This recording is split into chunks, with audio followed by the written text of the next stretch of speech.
You have called to us the life of faith. You have called to us the life of faith. Heavenly Father, we thank you and marvel at the faithfulness and the vision and the dedication of those 6 immigrant families who gathered together 150 years ago to begin a congregation. And Lord, we pray that as they rest in your arms, that they may have a sense of what has come of that vision and dedication all these years later, and of the thriving congregation that has grown from their faithful beginnings. Lord, as we celebrate this year, we are most aware of your steadfast faithfulness to us, not only for these 150 years, but long before and long after. So as we try to remind and root ourselves in this history, we pray that it might remind us again and again of your eternal faithfulness, that we might cling to you in all times and situations. In Jesus' name we pray. Amen.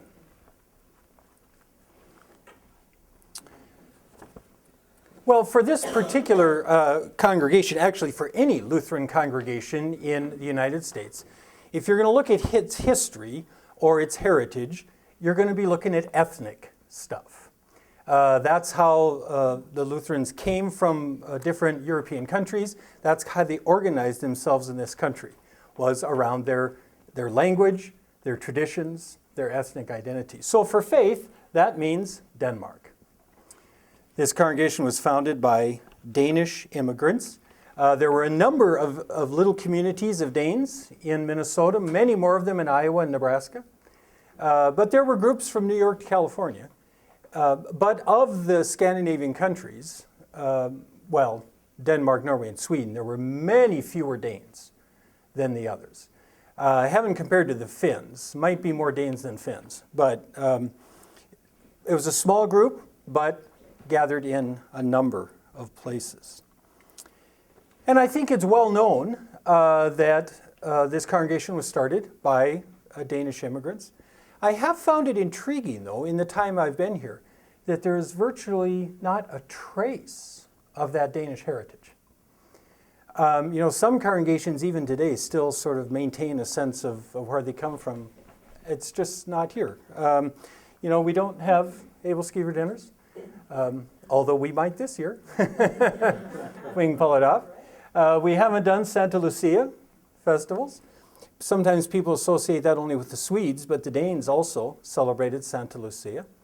No smørrebrød, the infamous or famous open-faced sandwiches that are one of the delicacies of Danish cuisine.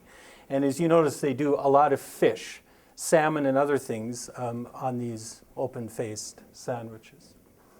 So it isn't a real live sense here. And of course, that many of our members have no Danish connection. I'm not Danish. I've just gotten fascinated with this stuff.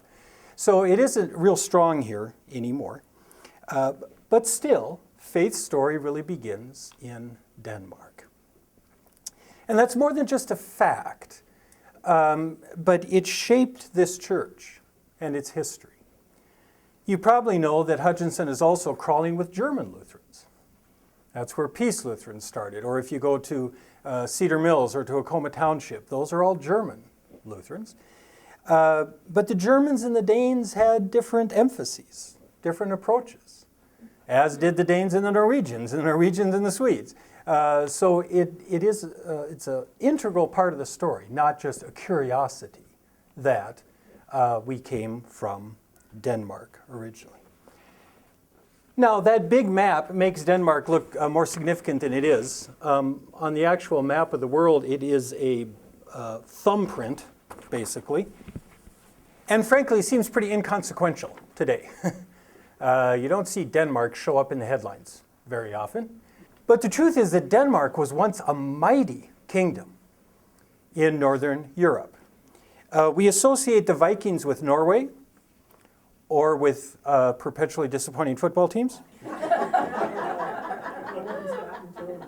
But the Vikings very much included the Danes. And of course, at one time, the distinction among the Danes, the Norwegians, and the Swedes was pretty thin. I mean, they were all Vikings. They were all Norsemen.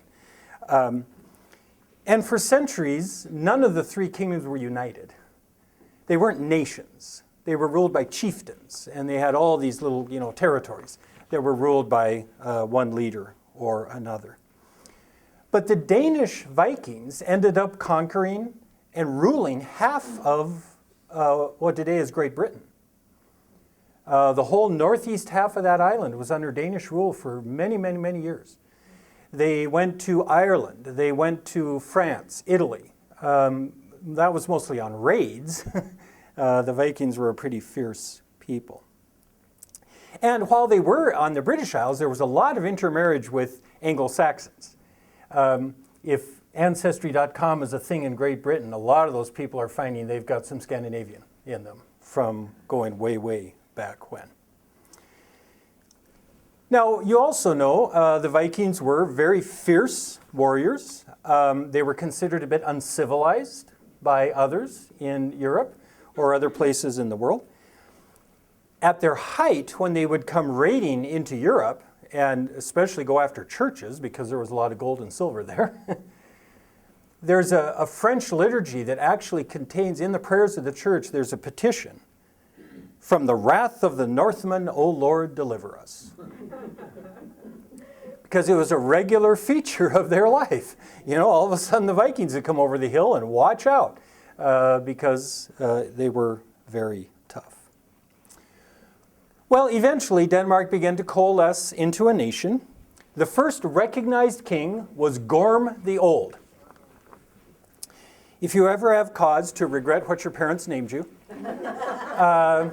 you can at least be grateful you weren't named Gorm.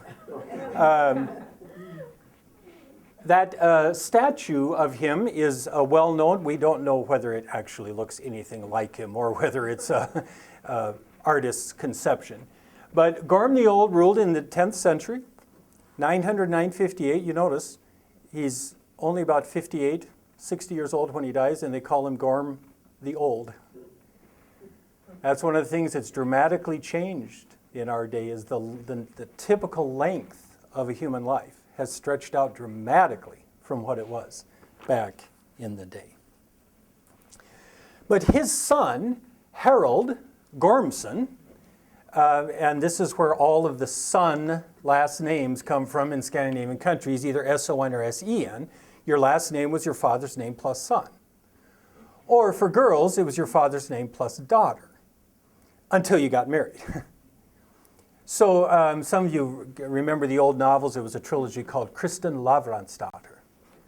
Well, the daughter was the female equivalent of son. So Harold becomes Harold Gormson. And he did more to unite the country. He may also have conquered Norway, or at least portions of it. You get up above the Arctic Circle into Lapland and whatnot. Nobody ever went up there. But certainly the coastal areas in the southern part of Norway were brought under Danish control, probably by Harold. The interesting thing about Harold, though, is he's much better known by a nickname. His nickname was Harold Bluetooth. And I'd love to know the story behind that, but I can't find it anywhere. He was just called that. Perhaps it was something dietary or physical that he actually had a tooth that had sort of turned blue. But unbeknownst to you, this is something that probably you all deal with every day. Harold Bluetooth is why your wireless connection is called Bluetooth, between your car and your phone. In Danish runes, that's an H and that is a B. You can see how much that looks like our B. It's some roots to our own language. You put them together and you get the Bluetooth signal that you have on your phone. So this was developed by a Swedish company called Ericsson. And why exactly they delved deep back into Viking history to name their software after Harold Bluetooth, I don't know. Maybe just because they knew nobody else had ever come up with it.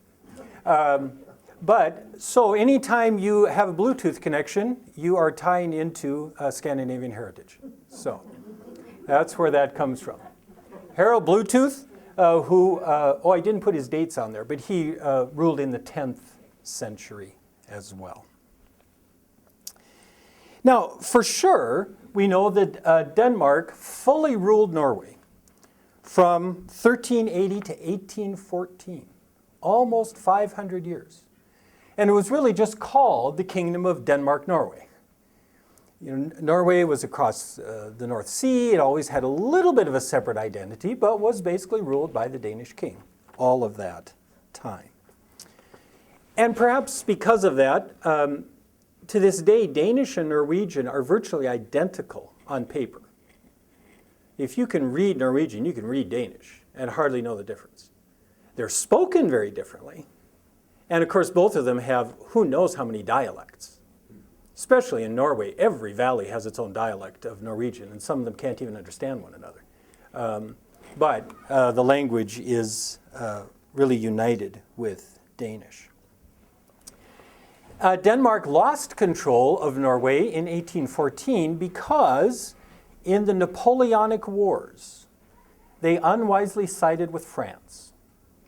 They thought Napoleon was the future and that he was going to be in control, so they threw in their lot with Napoleon, and then he got waxed at Waterloo. And in the settlement, Norway was switched to Swedish control because the Swedes had sided with the British and others who opposed Napoleon. Denmark also ruled Iceland and Greenland. These were originally settled, as far as we can tell, by Norwegian Vikings. One of the great developments of the Vikings was shipbuilding. They could build ships that could actually go across the ocean long before anyone else in Europe had figured out how to do that. Even, in the 1400s, when Vasco da Gama is working his way down Africa, he just hugged the coast, to get around there. Vikings went all the way across the Atlantic. Probably had at least some presence in Newfoundland and perhaps even in Rhode Island, landed for a time, but ended up settling both Iceland and Greenland. And for some reason, in the 1814 split, Denmark lost Norway, but they kept these two. They kept their control of Iceland and Greenland. In fact, Iceland only got limited home rule starting in 1874 and didn't become an independent republic until 1944. During the Second World War was when Iceland finally broke free of Danish control. Greenland still exists under Danish control. They function pretty independently, but they've got a couple of representatives in the Danish parliament. If you remember from a few months ago, there was a little kerfuffle. The president made a joke about buying Greenland. Well, he would have negotiated with Denmark to do that, because it's still technically under Danish control. For a time, Denmark also ruled Sweden, or the part of it that was sort of civilized and occupied. It was called the Kalmar Union. And if you can distinguish the colors there, they wash out a little bit on the wall. But you can see about half of Norway, a big chunk of Sweden, all of Iceland, all of Denmark, were all really under Danish control at that time. It also shows you how small little Denmark is. That little peninsula and a few islands here is all that comprises Danish.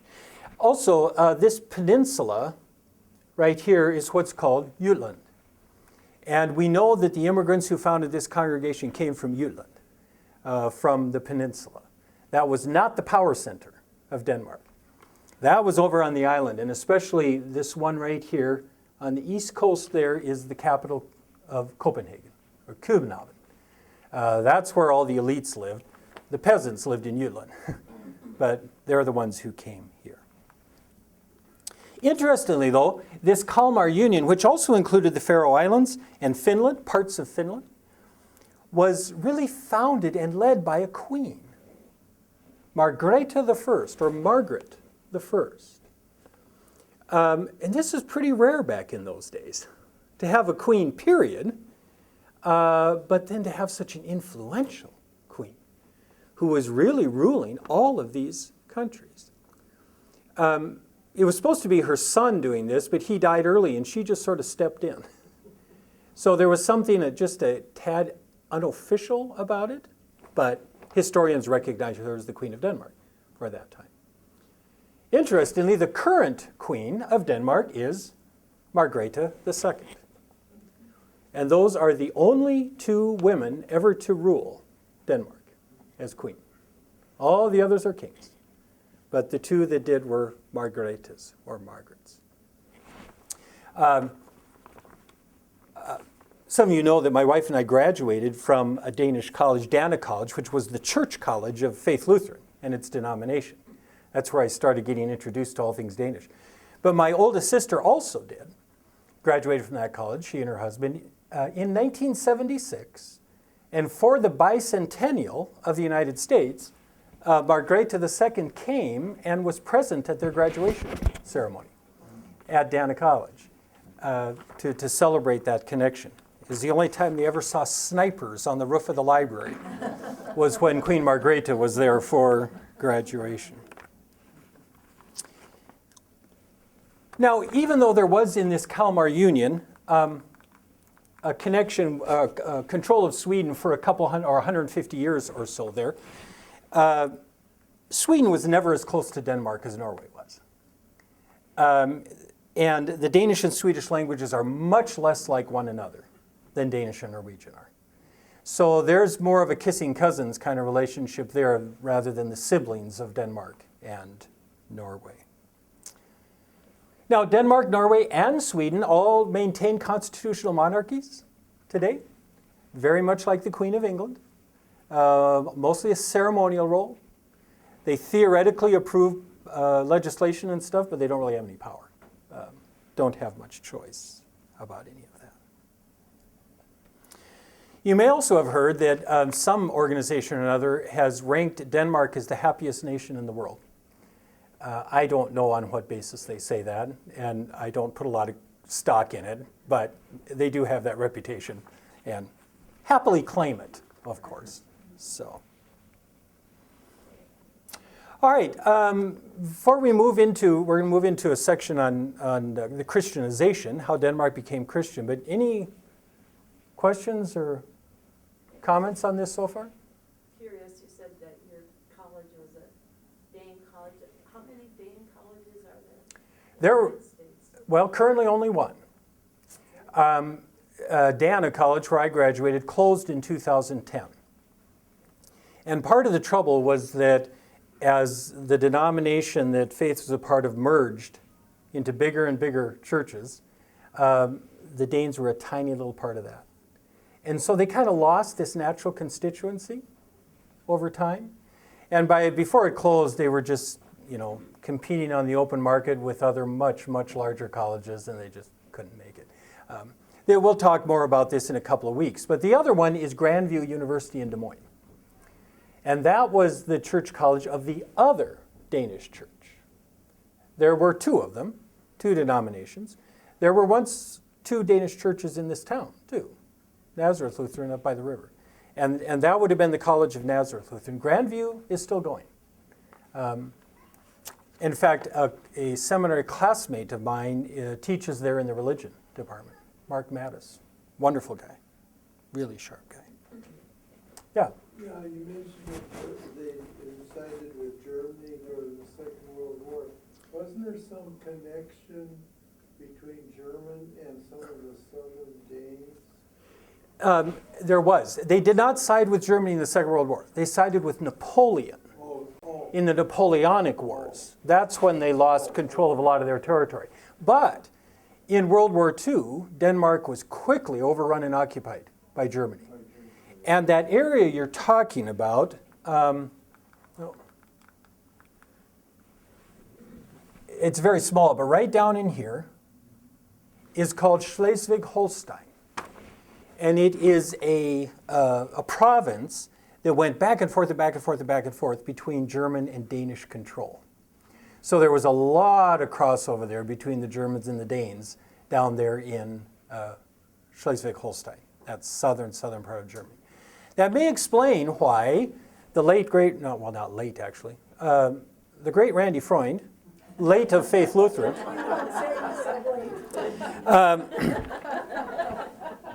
Randy is 100% Danish, but he has a German name. Freund is the German word for friend. So Danish heritage, German name, because there's a lot of crossover between those two parts of the world.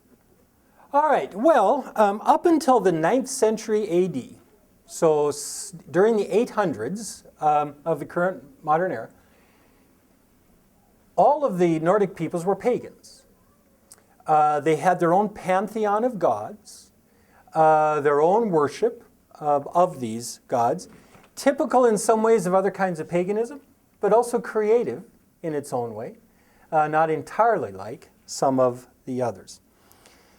The gods and this rich mythology, the Nordic mythology, were shared with Norway and Sweden, by and large. It was just Nordic, not technically Danish or Norwegian in that sense.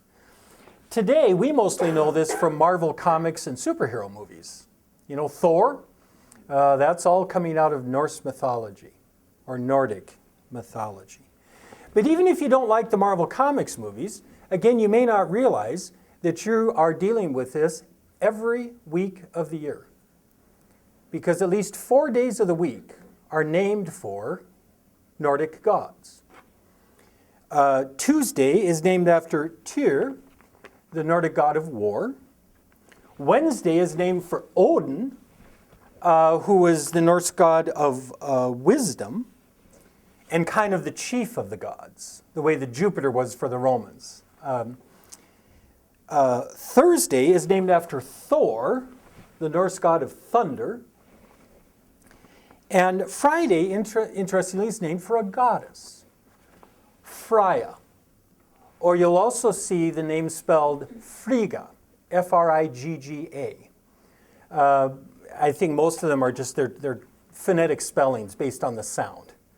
But it's sort of Freya is her name. So whether you spell it E-Y or I-G-G, Frigga, Freya, but that's where we get Friday.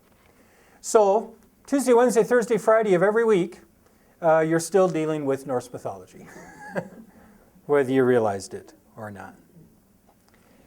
But there was something really deep and kind of fascinating about Norse mythology.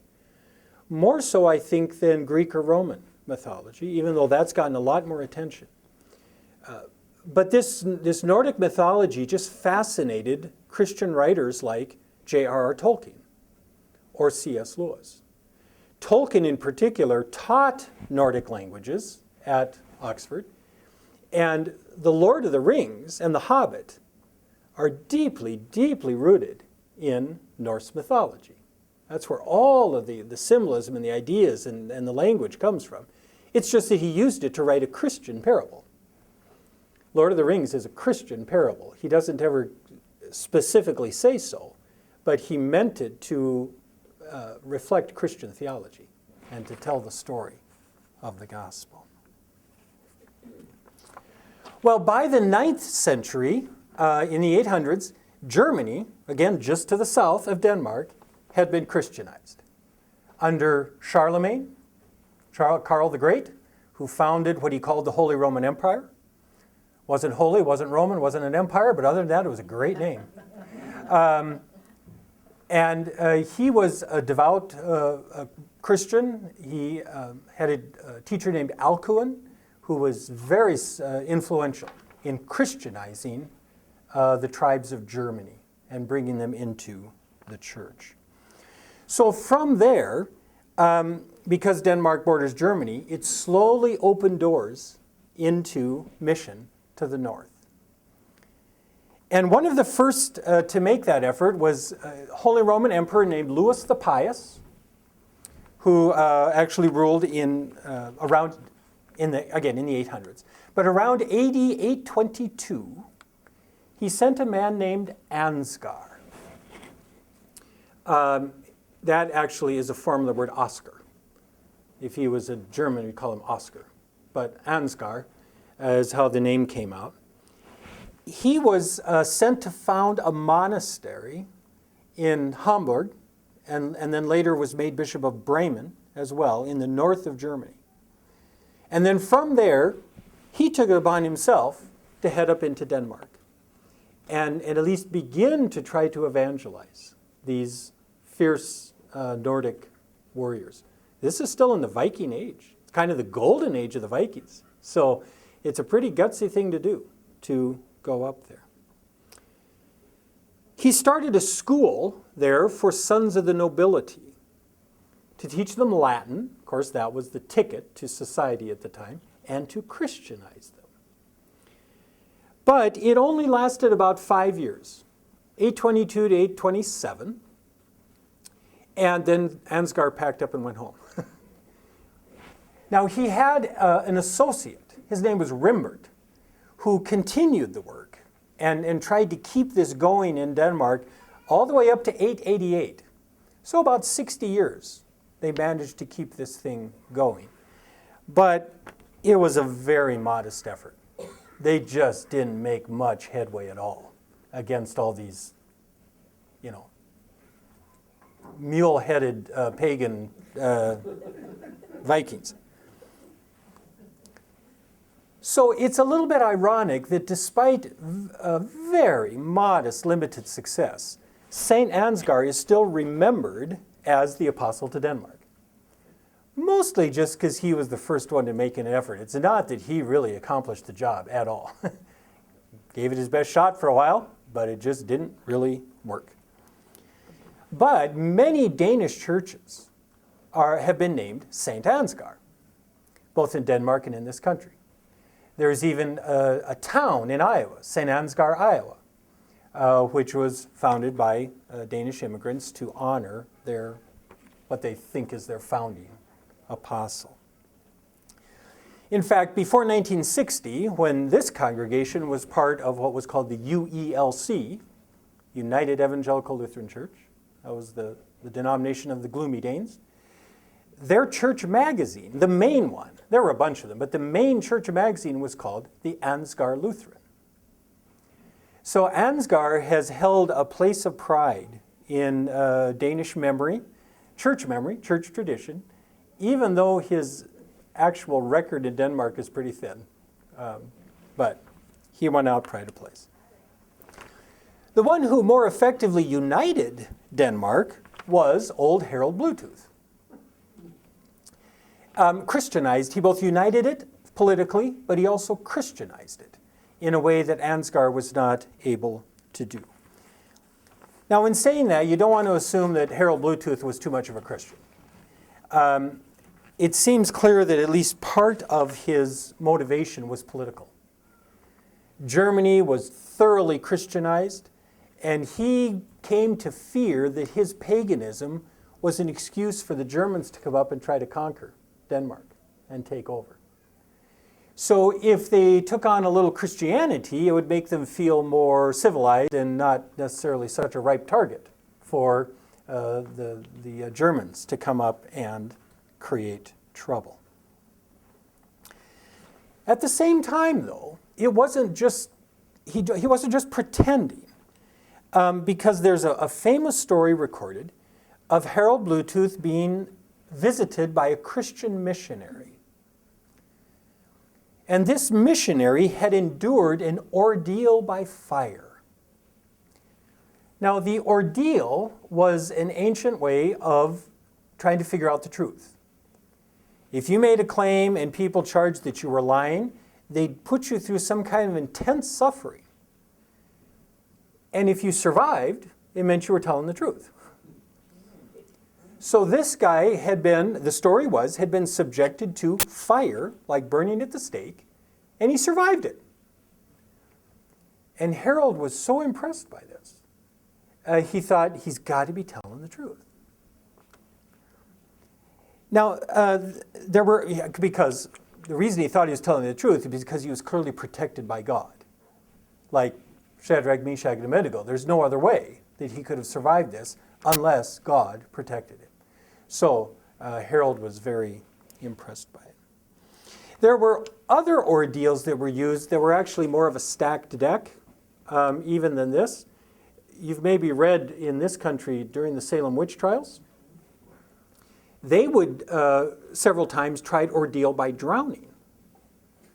So they chuck somebody into the water, and most of them never swam. They had no idea how to swim. But there, the expectation was that if they lived, if they managed to get out of the water, that was due to witchcraft. If they drowned, it meant that they were pure of heart. So it's like, damned if you do, damned if you don't. There's really no good way out of that particular ordeal. But in this case, because the priest survived the fire, he was seen not as some kind of demon or using dark arts, but that he was protected by God. And so Harold Bluetooth was convinced by this, and he converted to Christianity. Now, I know that's a difficult picture to see, but it is a famous, I don't know if it's copper or what they did it out of, to portray Harold's baptism. So here you have a bishop or a priest in his robes. He's pouring water over the head of Harold, who is sitting in some kind of a half barrel here to hold the water. It looks like a very, very primitive baptismal font. And there isn't a lot of room to spare there either. Harold's sort of tucked in there, but the water is being poured over him as he is baptized into the Christian faith. Now, one of the ways we know this story is that some of the most famous accounts from the Viking Age were recorded in runes, the runic alphabet, on large stones that are called the yelling stones. We would say gelling, but of course the J's are soft up there. So the yelling stones, and one of these, here you can see the runic writing. It just looks decorative to us, kind of like Arabic. It just looks like art. But it actually is a language, and I don't know that it's this particular stone, but on one of these stones, it includes the phrase that Harold made the Danes Christian. As just statement of fact, Harold made the Danes Christian. Well, how do you do that? Well, it's because in that time and place, whatever the chieftain decided went for everybody.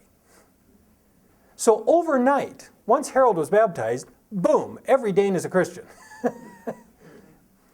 Now you can imagine it took a great deal longer to actually create Christian belief, Christian churches, Christian infrastructure, Christian mindset. But because Harold was baptized overnight, every Dane is a Christian. So that phrase, Harold made the Danes Christian, simply reflects that he was the boss. His word went as the truth.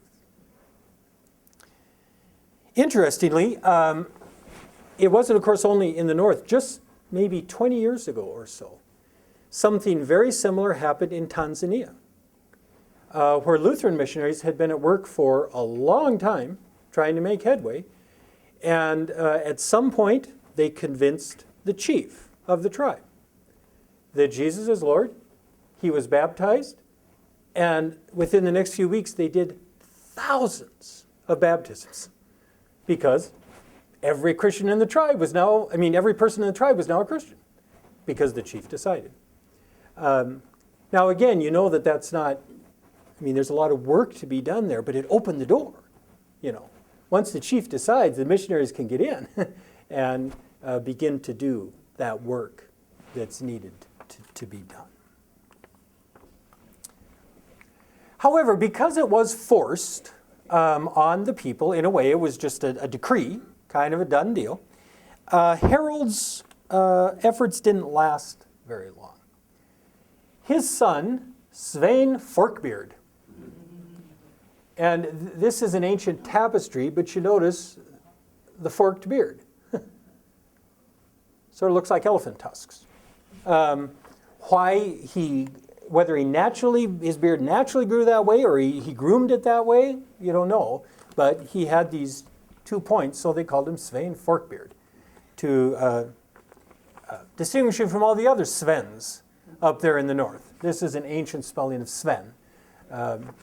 just like Ansgar is a different spelling of Oscar.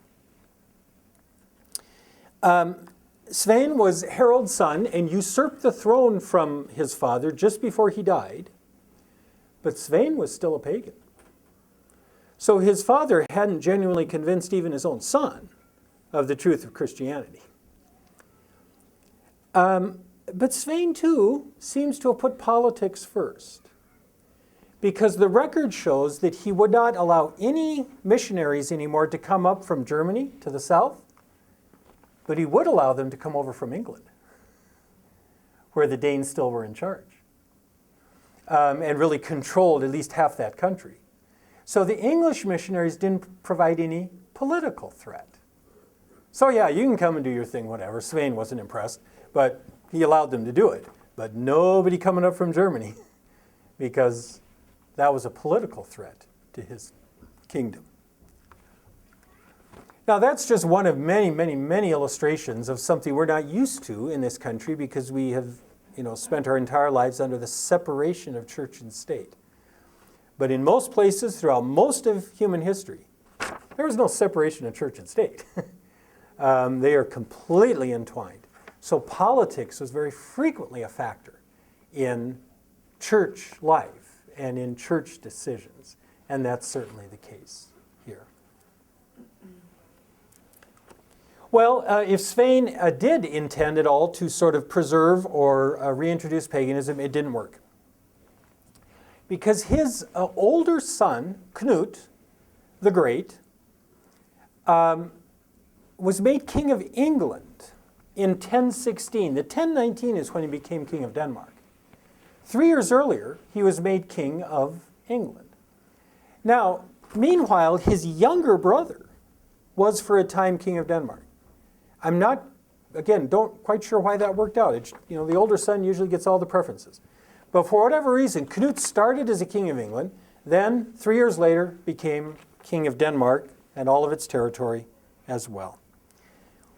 And we're getting, into the early 11th century. This is also the time when St. Olaf is evangelizing Norway and making Norway into a Christian nation. So that's why we have St. Olaf College and we have St. Ansgar churches. And no place that I know of is named for Knut the Great, but it's too bad. It should be. So with St. Olaf and Knut both being convinced of this, that's really when you can say Denmark became a Christian nation. In the first half of the 11th century, it was finally kind of settled and established that Denmark would in fact be Christian. And that then opened the floodgates because Knut worked with the Pope and all of the hierarchy of the church out of Rome, and they moved in and began building churches and forming monasteries and establishing liturgies in the Danish language. Well, they used Latin too, but doing some evangelism work in Danish. And they were built in various places, not only in København, but in Jutland as well. Roskilde is one of the great cathedrals in Denmark. And soon enough then, the Nordic countries, Denmark and Norway and Sweden, and eventually Finland, were all really incorporated into what was then called Christendom. It's a combination of Christian and kingdom. The kingdom of Christ on earth. All those nations and peoples who were a part of the Christian church. And in that part of the world at that time, that was the Church of Rome. There wasn't any other. I mean, that was it. In the East, you had the Orthodox Church, but they didn't have any influence in Europe. So these countries were brought into Christendom and became dominantly Christian then for about 500 years or so. And then this troublemaker from Wittenberg started getting his name out and about in Denmark. And that's what where we'll pick up the story next week, how Denmark became Lutheran rather than merely Christian. So, well, thank you all. We will pick up with the Reformation next Sunday. So. Thank you all very much. You have called to us the life of faith.